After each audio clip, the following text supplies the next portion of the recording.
मैं सबसे पहले महाराष्ट्र की इस महान भूमि को डॉक्टर बाबा साहब भीमराव अंबेडकर, छत्रपति शिवाजी महाराज, साहूजी महाराज, अन्ना भाऊ साठे, गाडगे महाराज, संत तुकाराम, आंदोलनों और क्रांतियों की भूमि सावित्रीबाई फूले की इस भूमि को नमन करता हूं, आपको प्रणाम करता हूं।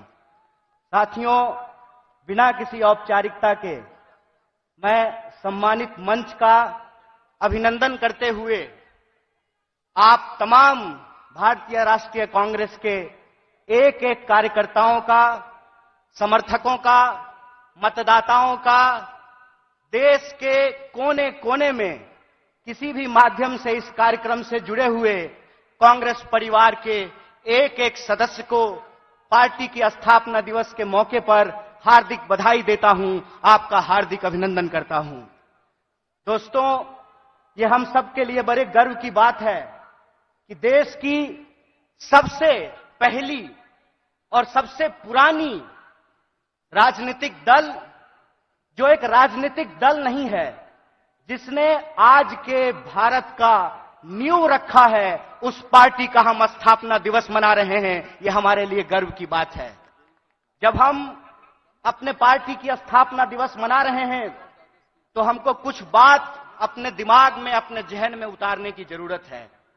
सबसे पहली बात यह है कि जब हम नागपुर में यहां मना रहे हैं तो जो लोग नागपुर को संघ भूमि बनाना चाहते हैं, उनको हम चुनौती देना चाहते हैं, जब तक कांग्रेस पार्टी जिंदा रहेगी, जब तक इस देश में एक भी कांग्रेसी कार्यकर्ता जिंदा रहेगा, अपने रक्त के आखिरी कतरे तक नागपुर को संघ भूमि नहीं, दीक्षा भूमि बना करके रखेगा। इस बात को याद रखिएगा।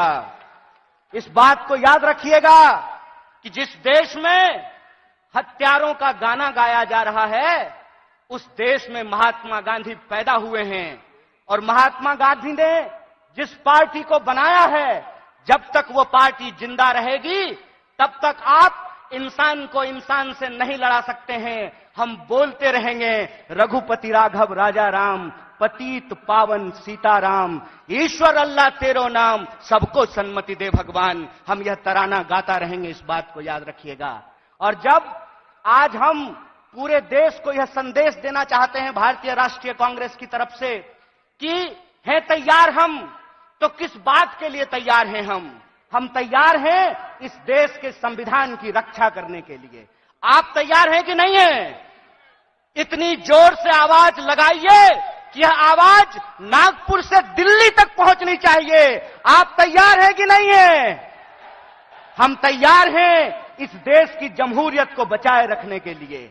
हम तैयार हैं इस देश में कमर तोड़ महंगाई को समाप्त करने के लिए। हम तैयार हैं इस देश के नौजवानों को रोजगार मुहैया कराने के लिए। हम तैयार हैं महिलाओं के ऊपर होने वाले अत्याचार को समाप्त करने के लिए।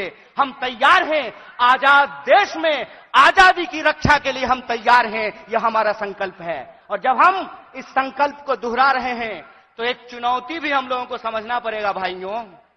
चुनौती यह है कि आप में से बहुत सारे लोगों को एक अनुभव हुआ होगा कि जब आप किसी पॉकेटमार को ट्रेन में पॉकेटमारी करते हुए पकड़ लेंगे तो पॉकेटमार इतना चालाक होता है कि वही जोर से चोर चोर चिल्लाना शुरू कर देता है। बोलिए, होता है कि नहीं होता है? आज हमारे साथ इस देश की सबसे पुरानी पार्टी, इस देश को आजादी दिलाने वाली पार्टी, महात्मा गांधी की पार्टी, पंडित जवाहरलाल नेहरू, सुभाष चंद्र बोस, मौलाना अबुल कलाम आजाद, सरदार वल्लभ भाई पटेल, एनी बेसेंट, सरोजिनी नायडू की पार्टी के साथ भी यही हो रहा है कि हमने चोर को चोरी करते हुए फिर से पकड़ लिया है। हमने इनको अंग्रेजों के साथ चाय पर चर्चा करते हुए देखा था, तो जो चाय बेचने की बात करते थे, हमने उनको देश बेचते हुए रंगे हाथ पकड़ लिया है। और जब हमने उनको देश को रंगे हाथ बेचते हुए पकड़ लिया है, तो पॉकेटमार को जब पकड़ लीजिएगा तो वो चोर चोर चिल्लाने लगेगा। वो कहते हैं कि कांग्रेस इस देश में भ्रष्टाचार लेकर के आई। एक सवाल हम पूछना चाहते हैं, आज आप कांग्रेस के नेताओं के घर पे ईडी भेजते हैं। परसों जया शाह के पिताजी से वही कांग्रेस का नेता अगर फोन पे सेटिंग कर ले तो वो ईडी जो है अपना रास्ता कैसे भूल जाती है, वो पता कैसे भूल जाती है। इसका मतलब यह है कि जो पार्टी देश की पार्टी है, उस पार्टी को देश के आम लोगों के नजर में बदनाम किया गया है। और देश के आम लोगों के नजर में इसलिए बदनाम किया गया है कि अगर आप कांग्रेस के प्रति अपनी भावना छोड़ देंगे तो देश में कोई आपकी बात करने वाला नहीं रहेगा। इस बात को याद रखिएगा। इसीलिए इस मंच से मैं आप तमाम लोगों से एक बात की अपील करना चाहता हूं कि हे कांग्रेस के कार्यकर्ताओं, जब आप चाय की दुकान पर बैठते हैं, जब आप ट्रेन से यात्रा करते हैं, जब आप बसों में चलते हैं, जब आप खेतों में चर्चा करते हैं, दफ्तरों में चर्चा करते हैं, तो एक बात को याद रखिएगा, एक बात को याद रखिएगा कि सामने वाला जब आपको जलील करता है ना, तो वो आपको जलील करने से पहले अपने मां बाप को जलील कर रहा होता है, अपने पूर्वजों को जलील कर रहा होता है। क्योंकि कांग्रेस पार्टी इस देश का इतिहास है, वर्तमान है और इस देश की आम आवाम का भविष्य है। यह बात हमको समझना पड़ेगा। हमको समझना पड़ेगा कि कांग्रेस पार्टी अंग्रेजों से लड़ करके इस देश को आजादी दिलाई। आजाद भारत में पहली बार ऐसा हुआ कि दलितों को और ब्राह्मणों को बराबरी का वोट का अधिकार मिला। आजाद भारत में पहली बार ऐसा हुआ कि महिलाओं और पुरुषों को बराबरी का वोट का अधिकार मिला। आजाद भारत में पहली बार ऐसा हुआ कि राजे राजवाड़ा का वोट भी एक और नाली में उतर करके गटर साफ करने वाले का भी वोट एक, ऐसा भारतीय राष्ट्रीय कांग्रेस स्थापित करके आई। मैं कहता हूं कि जिस पंडित जवाहरलाल नेहरू को लोग आज संसद में खड़ा होकर के गालियां देते हैं, याद रखना मेरे दोस्त, अगर पंडित जवाहरलाल नेहरू नहीं होते तो झूठ ही सही तुम ये बात आज बोल नहीं पाते कि एक चाय बेचने वाला भी देश का प्रधानमंत्री बन सकता है। कांग्रेस का इतिहास ये है कि हम इस देश की आम आवाम के लिए लड़े थे, लड़े हैं और लड़ेंगे।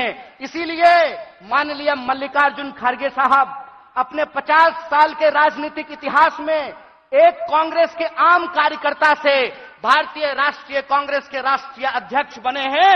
यह है कांग्रेस पार्टी का लोकतांत्रिक इतिहास, यह है इस देश का इतिहास। इसीलिए आप तमाम कार्यकर्ताओं से मैं अपील करना चाहता हूं कि आज जो देश की हालत है, जिस तरीके से किसान आत्महत्या कर रहे हैं, जिस तरीके से हर घंटे नौजवान आत्महत्या कर रहा है, इसीलिए हमको इस संकल्प के साथ चलना पड़ेगा कि ये हमारी कांग्रेस है, हम सब की कांग्रेस है, यह हमारा देश है, हम सब का देश है और इसको बचाने के लिए अपने शरीर के आखिरी खून के बूंद तक हमको संघर्ष करना पड़ेगा। तो आप बताइए, चुनावी हार जीत अपनी जगह पे है, देश बचाने के लिए, संविधान बचाने के लिए, सबको शिक्षा के लिए, सबको काम के लिए आप तैयार हैं कि नहीं हैं? अगर आप तैयार हैं तो आखिरी बात बोल करके मैं अपनी बात को खत्म करूंगा।